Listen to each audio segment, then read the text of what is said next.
Yes, Felix Alves is from the Equality Rights Group. Thank you very much all of you for the input that you've provided to us tonight. I'm particularly grateful to ASN for extending your support to women here in Gibraltar. I'm also very, very interested in the Northern Ireland experience. And in respect to that, I think as somebody who's been working with human and civil rights in Gibraltar for the last 18, 20 years or so, one lesson that we've learnt over those almost 2 decades is the importance of civil society in all of this, and the importance of avoiding isolating yourself as a single subject organisation and campaign. In that, Northern Ireland was really, really successful from what I see. The Republic of Ireland. Sorry? The Republic of Ireland, you mean? I thought Northern Ireland as well. Okay.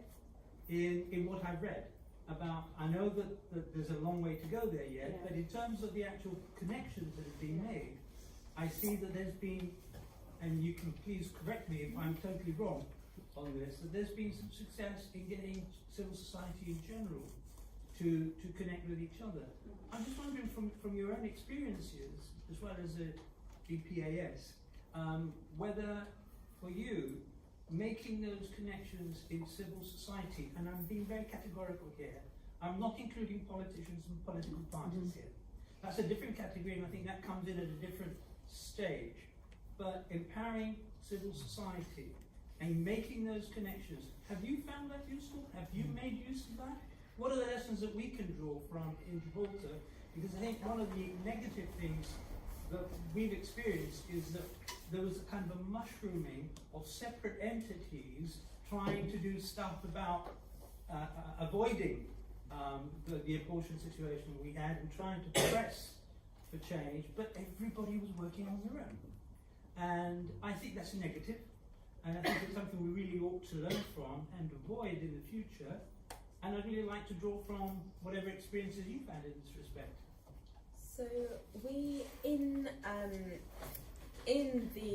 Great Britain, and this I suppose also actually now applies to Northern Ireland with some of the groups that we've got involved, we have an umbrella group called Voice for Choice, and the job of that group essentially is that we have about, I don't know how members, like 25, 30 organisations, and that includes everyone from BPAS and Mary Stopes, who are abortion providers, to people like Abortion Support Network, to the Family Planning Association, the Humanists, sort of a large group of people who will come together and have meetings sort of 5 or 6 times a year and talk about issues that are going on, that are relevant to us, that are important to us, and sort of our wider campaigns. And those are the groups that when you see sort of letters to the minister, when you see bills that are supported by a wide group of organisations, it tends to be Voice for Choice that sort of drives those things, because we've also, so the Trade Union Congress is part of it, and through that we've got the TUC to support DCRIM, and people like Unite, and obviously in the UK are getting really involved as well. So I think that I think it does really help. I think it's really helpful to have different voices calling for change, because I think people can become less so the public, more so politicians can become quite immune to the same people calling for the same things, and they don't think it's a big issue, they think it's just a niche group of people who are very concerned about it. And I think that it's really helpful to have different people, and I also think that it's useful to have people coming at it from very different angles. So for instance, the Humanists intervened in the case about Northern Ireland, and I know that their legal argument was very different to our legal argument and to the arguments that were being made by ASN and things like that. So I think that you get a really useful plurality of opinion when you bring other people into the tent, and it's great. I always find it great when there's so many people that sort of want to share and want to get involved in the campaigns that you're doing. It makes you feel great. Yeah. I would tend to agree with everything that Rachel has said, but also to sort of sound a slight note of caution, and that is that one thing that sometimes happens when you move into, let's say, the business end of this reform is that establishment voices, establishment actors are the ones who end up being listened to.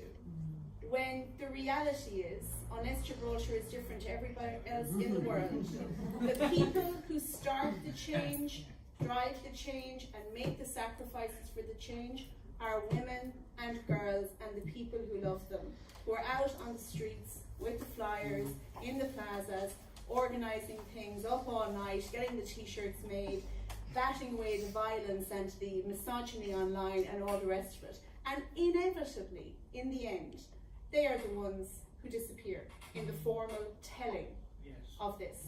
So I'm all for coalitions, I'm all for working together. Rich is absolutely right, the broader your base, the better. And of course, a very logical reason to have a broad base beyond the very good strategic political reasons is that abortion is not just about abortion. Like, you know, abortion is trying to figure out and fix and make better how a country's abortion law works is also about trying to figure out and fix and make better lots of things that connect with sex, sexuality, healthcare, reproduction, parenting, family values, and all the rest of it. It's about lots of things. Everything is.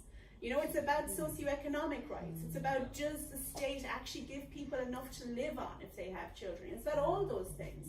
So of course there should be a broad base.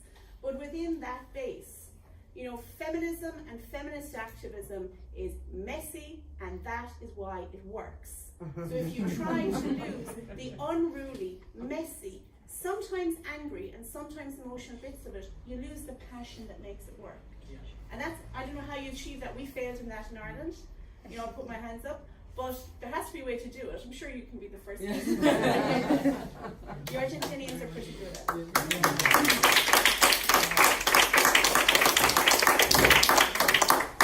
Yes, Clarissa.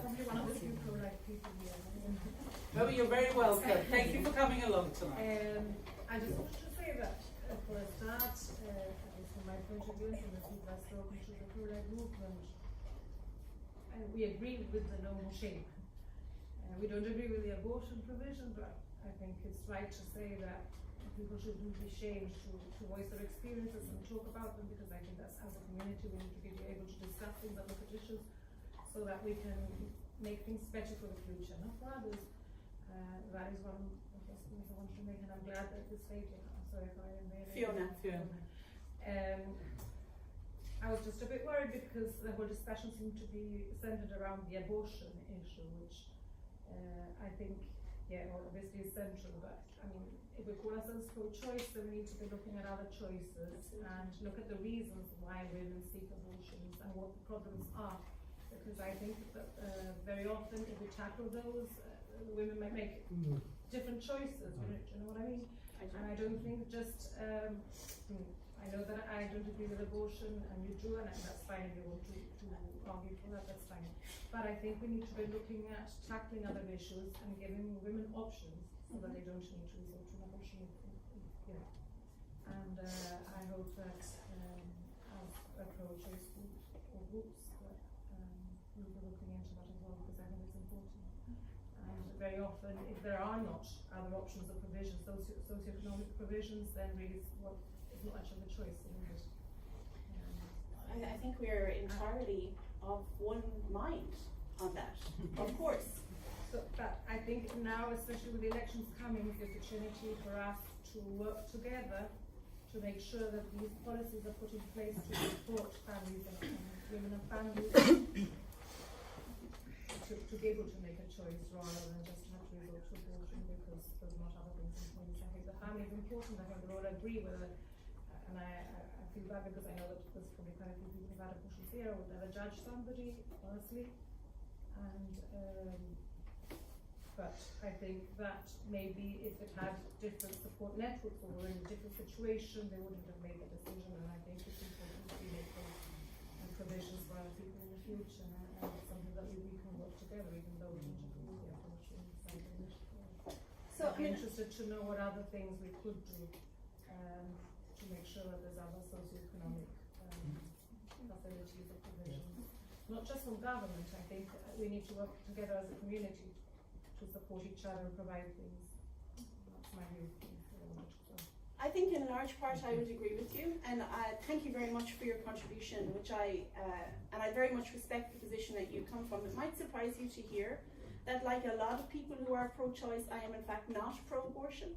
I have very serious personal ethical challenges about abortion, but I don't believe that my moral position on a matter on which there is neither no extant nor possible moral right answer should determine what the law is.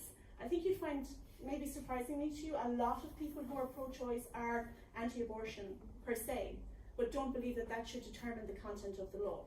The other thing I'd say to you is that just relating, so I think I have two other things to say, both of which I offer, I assure you, in a very constructive way, is first of all, that I agree that persons who have a shared interest in trying to ensure that when people have children, they do so because it's their choice to have children, have a lot in common. But we cannot pursue that aim unless abortion is also part of what people can choose from. So we cannot say, abortion has to be part of the picture. I'm not saying it has to be the first choice or any of that, but it has to be available. Otherwise, there is never, right, a choice not to proceed with the pregnancy, which for some people is the right choice. And the third thing I'd say around support networks and so on, in some cases probably that's right, but I think also we have to remember that making abortion legally available in many cases does support the family. Let me illustrate it by example. So let's say you are somebody who's pregnant and you already have 2 children, or 1 child, or whatever. And in your last pregnancy, during your labour, you had extremely high blood pressure, there was a high risk of stroke, and you were told if you get pregnant again, there's a really high risk that this will emerge again. You could get very, very, very sick. You have a child at home who needs you. Maybe you have a spouse, a husband or a wife who also needs you.